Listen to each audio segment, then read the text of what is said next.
Hello everyone, welcome to Maya's blogs channel. আশা করি তোমরা সবাই ভালো আছো।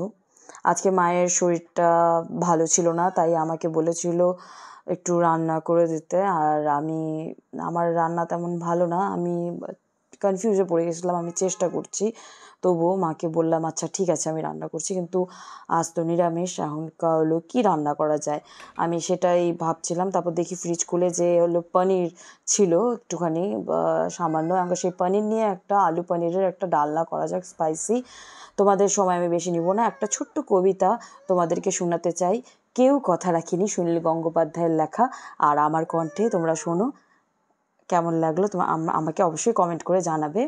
আর আমার কেউ কথা রাখেনি। ৩৩ বছর কাটল, কেউ কথা রাখেনি। ছেলেবেলায় এক বৈষ্টমী তার আগমনী গান হঠাৎ থামিয়ে বলেছিল শুক্লা দ্বাদশীর দিন অন্তরাটুকু শুনিয়ে যাবে। তারপর কত চন্দ্রভূক অমাবস্যা চলে গেল, কিন্তু সেই বৈষ্টমী আর এলো না। ২৫ বছর প্রতীক্ষায় আছি। মামাবাড়ির মাঝি নাদের আলী বলেছিল, বড় হও দাদা ঠাকুর, তোমাকে আমি ৩ প্রহরের বিল দেখাতে নিয়ে যাব। সেখানে পদ্ম ফুলের মাথায় সাপ আর ভ্রমর খেলা করে। নাদের আলী, আমি আর কত বড় হব? আমার মাথা এ ঘরের ছাদ ফুঁড়ে আকাশ স্পর্শ করলে তারপর তুমি আমায় ৩ প্রহরের বিল দেখাবে? একটাও রয়্যাল গুলি কিনতে পারিনি কখনো। লাঠি লজেন্স দেখিয়ে দেখিয়ে চুষেছে লস্কর বাড়ির ছেলেরা। ভিখিরির মতন চৌধুরীদের গেটে দাঁড়িয়ে দেখেছি ভিতরে রাস উৎসব। অবিরল রঙের ধারার মধ্যে সুবর্ণ কঙ্কন পরা ফর্সা রমণীরা কত রকম আমোদে হেসেছে আমার দিকে, তারা ফিরেও চায়নি। বাবা আমার কাঁধ ছুঁয়ে বলেছিলেন, দেখিস একদিন আমরাও। বাবা এখন অন্ধ, আমাদের দেখা হয়নি কিছুই। সেই রয়্যালগুলি, সেই লাঠি লজেন্স, সেই রাস উৎসব আমায় কেউ ফিরিয়ে দেবে না। বুকের মধ্যে সুগন্ধি রুমাল রেখে বরুণা বলেছিল, যেদিন আমায় সত্যিকারের ভালোবাসবে সেদিন আমার বুকেও এরকম আতরের গন্ধ হবে। ভালোবাসার জন্য আমি হাতের মুঠোয় প্রাণ নিয়েছি, দুরন্ত শাড়ির চোখে বেঁধেছি লাল কাপড়, বিশ্ব সংসার তন্ন তন্ন করে খুঁজে এনেছি ১০৮টা নীল পদ্ম, তবু কথা রাখেনি বরুণা। এখন তার বুকে শুধুই মাংসের গন্ধ। এখনো সে যে কোনো নারী, কেউ কথা রাখেনি। ৩৩ বছর কাটলো, কেউ কথা রাখেনি, কেউ কথা রাখে না। সো বন্ধুরা, আমাদের গ্রেভিটা ভাজা ভাজা হয়ে এসেছে। এবার আলু দিয়ে দেবো সামান্য পরিমাণ মতো, আর তারপর সেটাকে ভেজে নেব।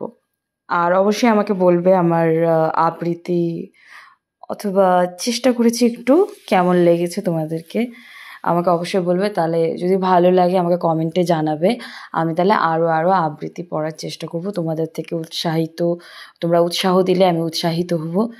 আর ভালো থেকো সকলে। আর কি বলি, যাই হোক, আমার গ্রেভিটা সবে হওয়ার মধ্যে, এখন পনির দেওয়ার সময়।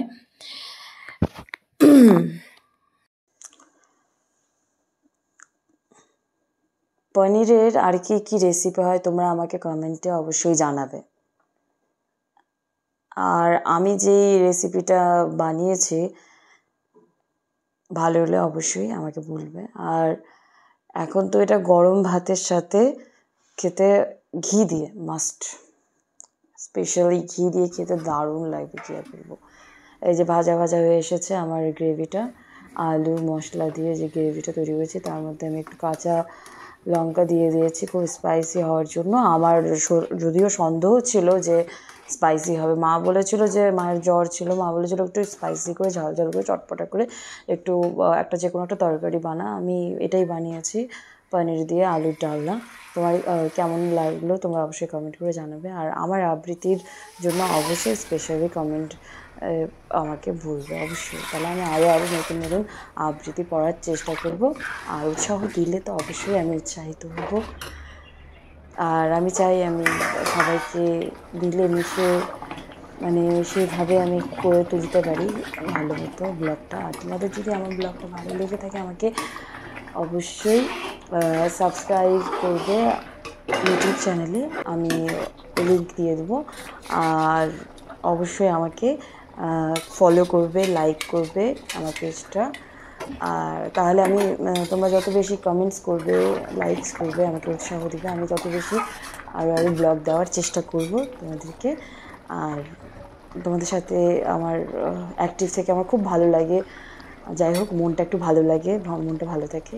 আরও নতুন নতুন ভিডিও পেতে আমাকে অবশ্যই কমেন্টে জানাবে, আমি তাহলে উৎসাহিত হবো। আর তোমরা অবশ্যই ভালো থাকবে। আর জ্বর হলে কোন রেসিপিটা স্পেশালি ভালো সেটা আমাকে অবশ্যই কমেন্ট করে জানাবে। টাটা।